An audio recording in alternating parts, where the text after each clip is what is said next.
बड़ो तस्मैना छोटा तलाक। मी रीता नेगी देवभूमि उत्तराखंड की खूबसूरत वादियों में अपना यूट्यूब चैनल रीता पहाड़ी ब्लॉग में आप सभी दगड़ों को स्वागत कर दूँ। तो दगड़ों कन छा आप मी खूब छा उम्मीद कर दो आप भी खूब होला और मेरी वीडियो दिखना होला। तो आज मी ब्लॉग नहीं बनाने वाला छा, आज मी वीडियो डालने वाला छा अपने राज पुरोहित द्वारा कही गई कुछ अच्छी और सच्ची बातों में।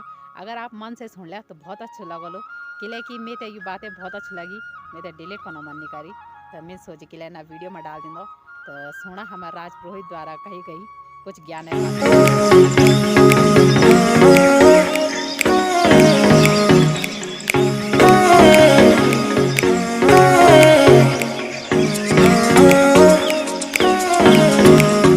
माँ पार्वती जी बोले कैलाश पर्वत में बैठे हुए थे, है ना।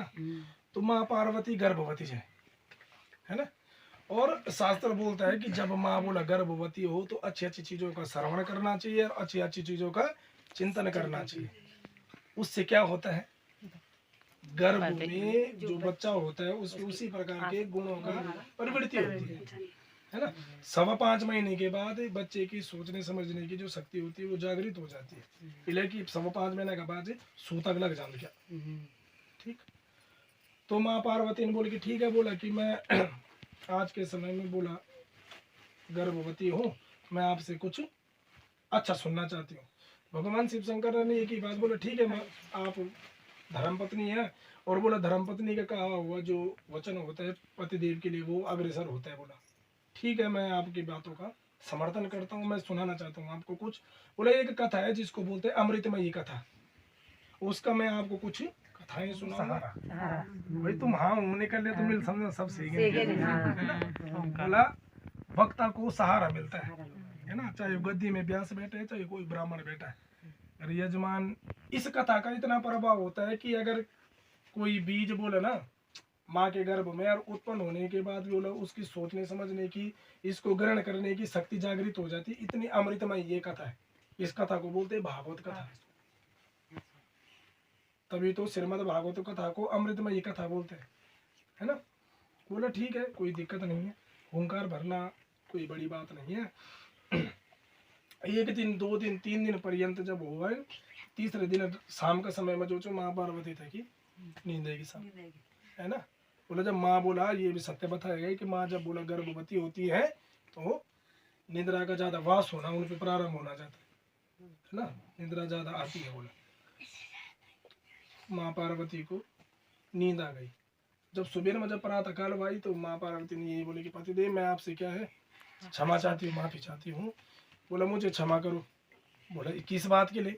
बोला मैं ये बोलना चाहती हूँ कि जहाँ से आपने कल इस कथा को छोड़ा है ना वहीं से आज प्रारंभ करो। बोला मैंने तो कथा बोला छोड़ी नहीं। बोले नहीं आपने तो कथा पूरी बोली लेकिन मुझे क्या है नींद आ गई थी। बोला नहीं ऐसा तो हो नहीं सकता भाई, अगर आपको नींद आ गई थी पूरी रात भर कौन हंकार भर रहा था। यहाँ तो पूरी रात भर हंकार चल रही थी। बोले नहीं। बोला मैं गर्भवती हूँ और जब गर्भवती मैं हूँ तो गर्भवती के समय में मैं क्या है झूठ नहीं बोलूंगी, है ना। गर्भवती के समय में मैं, या कोई ऐसा व्यक्ति तो है कि जो हमारे अलावा भी यहाँ पर जो इस कथा का रसास्वादन कर रहा था और हुंकार भर रहा था।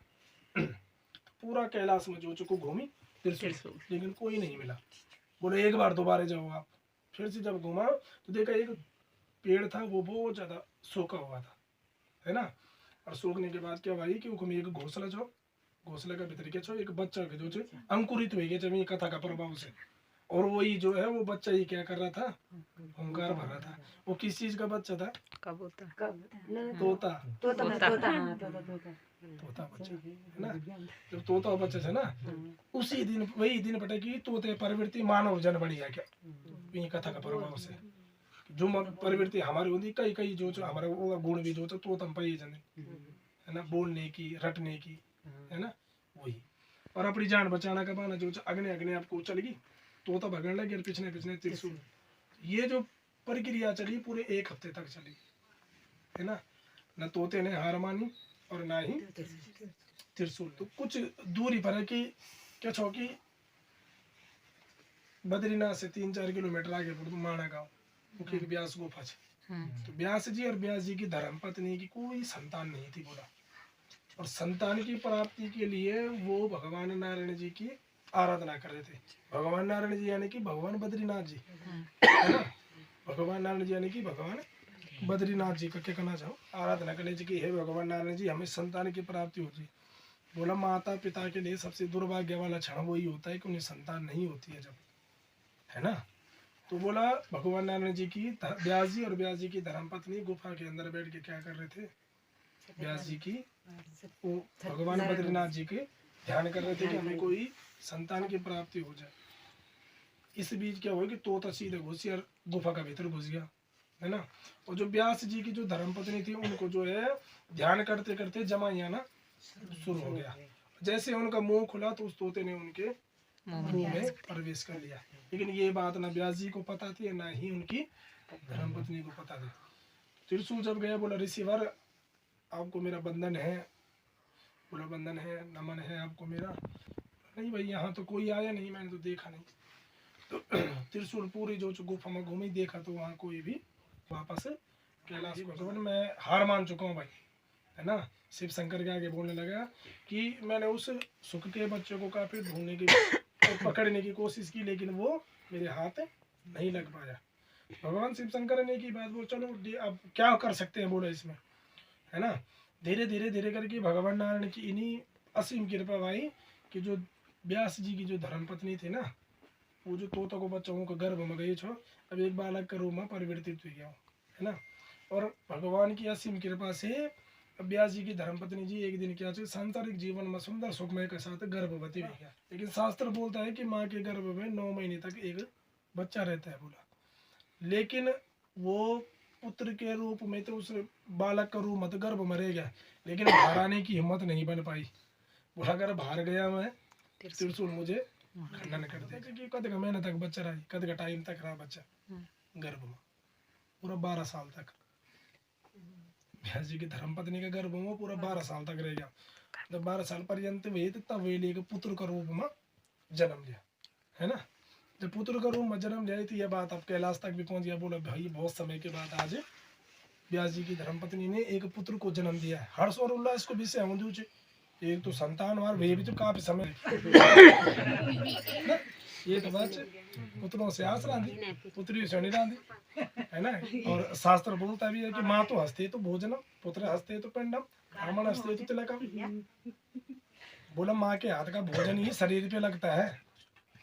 पहले जो बुजुर्ग रांझे ने सबसे गोड़ा घोरे दादी है माँ उनके हाथों खाणो खली जान चो परिवार थे किले खत्म के उनचो अन्न की अरे बरगद होंचे भाई इतना पतले में 10-10-15-15 खले दिन सा और चौका दे के था कि भीतर लिपि जान चो तब भोजन बन चो तो स्टैंडिंग में भी चप्पल कर गया चलो किचन में चलो वन में जो अन्न पूर्णा मैया भी दूर दूर जा ठीक है। पहली बात पुत्र हंसते तो पिंडम बोला पुत्र के हाथ का ही अगर पिंड अगर माँ बाप को दिया जाए ना वही फलदायी है। अरे क्या छोंदा ना नर कोई दूसर थी कनो चो कांत सो बदी नहीं पाता नहीं हंसते तो तिलक ब्राह्मण का हाथ का ही टीका जो है फलदायी होता है क्योंकि मंत्र उच्चारण है भाई उसमें। टीका तो तुम भी लगे लगा तो हमारे हाथ लगा ही हाथी काफी है ना। यो ना यो शास्त्र बोलते तो पुत्र की एक प्राप्ति हो गया होते कि एक अपना हर्षोल्लास हो गया भाई वंशज हो गया हमारा वंश चलाना हो गया। यह बात कैलाश में भी पहुंच गई तो भगवान शिव शंकर जी ये बात है कि समझ गए। बोला कोई नहीं वही है। शिव शंकर जी को जो त्रिशूल से बोला प्रभु आप मुझे आज्ञा दो आगे हो बाहर मैं खंडन करके अभी आ जाता हूँ समय नहीं लगेगा बोला मुझे। तो भगवान शिव शंकर जी ने एक बात बोला सबसे पहली बात तो ये है कि किसी माँ का इतने लंबे समय बाद संतान हो रही है पहली बात। दूसरा वे भी जो पुत्र अगर वे की माँ के समझ जो वे को खंडन कर दिया हम तो उस माँ के हृदय से जो अभिशाप निकलेगा ना उससे ना तू बच पाएगा ना मैं बच पाऊंगा भाई। बोला माँ जब तक माँ है ना माँ रहने दे उसको। अगर माँ अगर काली बन गई या दुर्गा बन गई तो भूचाल आ जाता है। बोला जो हो गया सो हो गया अब इस बात को यहीं पे समाप्त करो। धीरे धीरे धीरे करके जब समय भी तो कुछ दिन के बाद जो जब नामकरण संस्कार की बारी आएगी 11 दिन ये जल्दी जल्दी निपटाओ पता चाहते ना।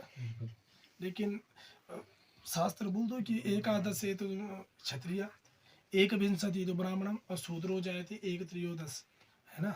बोला राजपूतों के लिए 11 दिन माना गया कम से कम लगड़िया के कब नामकरण कर, और ब्राह्मण को कम से कम 21 दिन सूतक जान, और हरिजन यानी शूद्र लोग कम से कम 31 दिन का उनको सूतक जानो, तब मतलब सूतक नहीं जानो। ये प्रक्रिया बताएगी।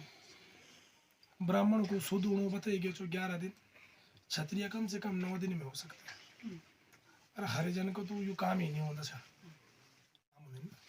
क्योंकि वो जनेऊ नहीं पहनेगा तो जनेऊ नहीं पहने तो बिना जनेऊ को तो संकल्प दे नहीं सकता भाई। राजपूत और ब्राह्मण तो जनेऊ पहन सकते ना, क्षत्रिय और ब्राह्मण जनेऊ पहनेगा, धोती पहनेगा, लेकिन शूद्र के लिए मर्जी। लेकिन अब कॉमन हुई कि सब हमसे पहुंच गए लोग। कथा जब भागवत ब्यास जी की समझ रखिए जान या लड़के जान, ये ब्यास जी की समझ ब्यास पोथी समझ ना, एक तोता भी रखिए जान, क्या को तोता तो भी पूजन कर दें। वीर सुखदेव च ना जैल कथा नकली असली क्या को तोता राम क्या को तोता हाँ मन भी हाँ तोता भी रखिए जान। तो जब यू तोता रखिए जान तो ये का बात क्या होंगे कि सुखदेव जी को नामकरण संस्कार है। सुखदेव जी अपना एक बहुत बुद्धिजीवी था, लेकिन उनको एक बात और भी था कि सुखदेव जी ना शूद्र घर में बेन के शूद्र चाहो है ना, तो जब नामकरण वगैरह वेगी उन था अपना में बहुत अहंकार छो, नमंती फलदार वृक्षाणी, बोला फलदार वृक्ष हमेशा झुक के रहता है, लेकिन उन पे ये गुण नहीं थे, वो अहंकारी बहुत ज्यादा था। या जो थे देवता भी फंस गए ना, और ऋषिवर भी फंस गए नहीं बात में। बोला ये छोटी उम्र में इसने तो सबको पीछे छोड़ दिया भाई, कुछ ना कुछ तोड़ निकालना पड़ेगा। एक दिन जो सुखदेव जी ने एक बात कर दी, बोला ऐसा है कि मैं बिना रुके हुए इतने मंत्र बोल सकता हूँ, है देवताओं के पास कोई कि जो बिना रुके हुए बोला इतने मंत्र लिख दे। बोला वर्मा जी आप तो वेदों के रचयिता बनते हैं, कोई सृष्टि का बनता है, कोई देवताओं में श्रेष्ठ है, लेकिन बताओ अगर आपके बीच ऐसा कोई है। गणेश तो बोला हमारे बीच एक ही है जिनको श्री गणेश जी बोले बुद्धि के दाता, जी की सुंदर आराधना कर दी गई। जब गणेश जी ने बोला गणेश जी महाराज ऐसा है कि अब तो सब मान और प्रतिष्ठा की बात है, जब मान प्रतिष्ठा की बात है जन तो कपड़ा एक अलग ही उपलब्धि भी जानी। बोला मान प्रतिष्ठा की बात है, ये लिखेंगे और आप ये बोलेंगे और आपको लिखना है, और कोई दिक्कत नहीं है। तो न सुखदेव जी महाराज ने हार मानी और न गणेश जी महाराज ने, बिना रुके हुए 18,000 श्लोक लिख दिए, और उन्होंने 18,000 श्लोक बोल दिए, जो श्रीमद् भागवत कथा बंधन किया। श्रीमद् भागवत जो कथा चुका 18,000 श्लोक से। सुबह जब व्यास जी सुबह लेके उठता चल ना, सुबह उठ जाने ना नहीं धोना के बाद और जो पाठ कर दिन ना वहाँ को भी पाठ कर दिन। पहली बात। दूसरी बात क्या है कि यजमान का एक घर में अगर भागवत होनी ना, तो भागवत में यजमान को 2 ही चीज का फल मिलता है, पता चले आपको, व्यास जी के द्वारा किए गए पारायण का और ब्राह्मणों के द्वारा किए हुए पूजा का। तीसरी चीज का कोई फल नहीं मिलता यजमान को। कई होगी जब शादी हो रही थी जब ना, तो जब सती जी से शादी होनी चाहिए, गेट में पहुंचने बोला इस आकार में ना, इस वेशभूषा में मैं बोला अपनी पुत्री की शादी नहीं करवाना भाई, ये क्या है। बोला आपने जो है सांप लटकाए हैं गले में, चंद्रमा गंगा ये सब आपने बागंबर पहले, ऐसे होता बोला दूल्हा, दूल्हे की अपने आप में कोई बोले क्या है मर्यादित है भाई, दूल्हा तो सुंदर होना चाहिए, ऐसा होता है बोला दूल्हा। बोला शिव शंकर जी ने बोला ये मेरे अंग है भाई, इन्हें मैं अपने से अलग नहीं कर सकता, करना तो पड़ेगा। बोला जब मेरा विवाह हो ना, विवाह मंडप में ये संरक्षक बन के रहेंगे, ये मेरे संरक्षक बन के रहेंगे। बोला ठीक है, लेकिन आपके अपने शरीर से अलग करना पड़ेगा। भैया आपको तो सांप की आदत है, लेकिन मेरी पुत्री को नहीं है, वो डर जाएगी इस वेशभूषा में। तो जब विवाह को मंडप बनी जो ना, तो विवाह को जब मंडप बनी एच पीलू चंदो ये लगे जान वो है चंद्रमा, ठीक है। वेद आचार्य तरफा तुम देखो पीलू कपड़े ये ना तो बंदे जान, वो है सांप का आकार, छोटे छोटे कमोदी भरी जाते पानी ने, वो है गंगा जी। और माटन और मूलन लिपे जान तो वो है बागंबर छाड़ा चौखट, जो भगवान शिव शंकर के। और तुम देखो केला डाला मैंने फण गए जो नाग के फण है, वो है बेदी। अब जो दरोगे वे गए दारू पे की जाना छन तो वो बेदी नहीं है। तुम आज का समय में देखो सबसे ज्यादा तलाक और सबसे ज्यादा भागने के केस के लिए होना, क्योंकि हम उन चीजों को फॉर्मेलिटी तक रख रहे हैं। तभी ज्यादा पहले लोग क्या करता था, वो वास्ता माँ अन्न को दर्शन नहीं करता जा भाई कन्यादान करने कन्यादान तक लेकिन अब सब गलत हो ना तो वे को तो अभी हम सब लड़ाने चल जब समझ आयल ना सब समझ जो ना अभी तो कलयुग का पहला चरण है धीरे धीरे धीरे करके तो जब ये अपने चरम सीमा पर आयल ना सब अच्छा खासा पता लग जाता यही चीजें भगवान नारायण जी ने बोला बोला ठीक है अंगूठा इसलिए पकड़ा जाता है और बाबा पकड़ा माना बाबा पकड़ा बोला मैंने आज ना अपना अंगूठा काट के तुझे किसी अनजान व्यक्ति को दे दिया है अगर किसी मानव का बोला शरीर का पूरी बॉडी का सबसे मुख्य अंग है अंगूठा अगर अंगूठा नहीं है तो किसी काम का नहीं है मानव मनुष्य किसी का काम हो नहीं न चोरी का ना काम हो ना खाना ना निकला ना कुछ भी काम हो नहीं हाथ ना हो चल जाओ लेकिन अंगूठा नहीं हो तो नहीं चलेगा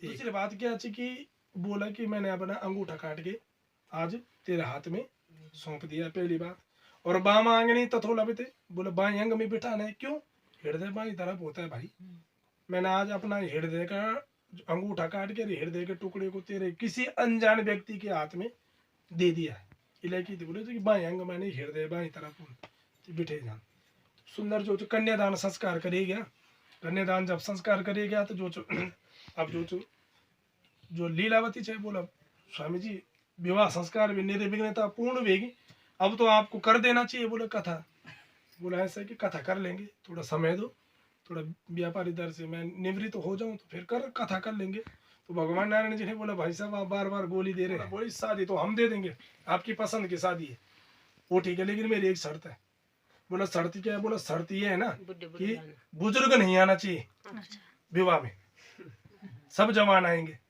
कोई दिक्कत नहीं हो तो बहुत बढ़िया है लेकिन जो लड़कों ननच हो ना ननन बोली देख भाई मेरा तो है अंत समय और नाती की शादी देख के मैं जाऊंगा ही जाऊंगा बोले नाना वो बारात वापस भेज देंगे बोलो वापस वाली बात नहीं है तुम्हारे जग बड़े बुढ़ल रात तक मिलो कह दिया जरा करी थी कुल पर मिल नाती भी दिखा अब वो नहीं कर प्रकार से नाना जो उगलो कह दिया क्या अब चल गई बारात जब बारात गई थी एक आदमी भिजे गया जो नौनी तरह पटे अब देखो भाई पूरी बारात में कोई बुजुर्ग तो नहीं है तो दो तीन आदमी देखी बोले नहीं साहब ऑल क्लियर कोई बुजुर्ग नहीं है बोला है ना बुजुर्ग तो है ही नहीं बोला सब जवान है बोला ठीक है अब जो ससुर जी ने एक शर्त रख दिया बोला ठीक है बारात बारात तो आप लगे लेकिन शर्त है एक चीज बोले ये जो गंगा जी है ना बोला इस गंगा जी में दूध डालो इस गंगा जी को पूरा सफेद बनाना है तुमने दूध डाल के ये हमारी शर्त है अब गंगा जी में दूध कन के डालो भाई गंगा जी छोटी तो छनी जा बोले दूध कन के डले जो गंगा जी अब बारात वापस चलने लगी अब जब बारात वापस चलने की बोले ये काम तो हम कर ही नहीं पाएंगे ना बारात वापस चल बैठ गाड़ी वहां फपूत है चलो भाई ननन बोले भाई बारात अभी आई जल्दी करने बियोगी भाई बोला नाना जी अब तो बारात शादी हो नहीं सकती हमें वापस जाना पड़ेगा बोला क्यों बोला उनकी एक शर्त है कि बोला गंगा जी में पूरा दूध डाल दो पूरी गंगा जी को दूध से भर दो बोला इतनी सी छोटी सी बात के लिए तुम बारात वापस अब वो जो बोन बैठ गए जय को बियो छो बियो नाती बोले देखो नाना जी मेरी पहली दिमाग खराब हुई तो मोर ज्यादा करना चाहिए है ना बोला ऐसा क्यों है बोला ऐसे है मैं हूँ बुजुर्ग मैं पढ़ा नहीं हूँ लेकिन मैंने उम्र खाई है अनुभव कमाया मैंने बोला अनुभव बोलता है किसी भी व्यक्ति का अनुभव बोलता है बोला उम्र नहीं बोलती बोला क्या करे जो बोला आप उनको बोल दो कि चिंता नहीं है हो जाएगा एक आदमी भिजेगा कोई दिक्कत नहीं है हाँ बैठ गए ये तो बोले इन तो हो ही नहीं सको तो भाई ना हमने उन्हें हाँ का तो संदेश भेज दिया है कि गंगा जी में हम दूध डाल देंगे पूरी गंगा जी सफेद कर देंगे लेकिन क्या ना मकान तो नाना एक बोली नाती देखी तू जाओ और अपने ससुर को बोल कि गंगा जी तुम सुखा दो दूध की चिंता नहीं है बोला गंगा जी तुम सुखा दो हमारे पास इतनी दूध है कि गंगा जी बराबर दूध हम फेंक देंगे और वो ससुर जी मगाई बोले ससुर जी ऐसा है तुम्हारा काम हमारी भी शर्त है कि तुम गंगा जी सुखा दो दूध हम डाल देंगे दूध की गंगा बहा देंगे अब एक बात ससुर मगाई बोला ये किसी जवान का काम नहीं है फिर से चेक करो कोई बुजुर्ग आज वीडियो आप तक लगी कमेंट में जरूर लिखा और हमें राजपुरोहित जो ज्ञान है बातें बताई नहीं तो उम्मीद कर दो आप तक पसंद है बोली और हाँ अगर आप भी पहाड़े बेटियाँ पहाड़ों से करता प्यार तो मेरे चैनल है जरूर सब्सक्राइब किया फिर मिलता अगले ब्लॉग में।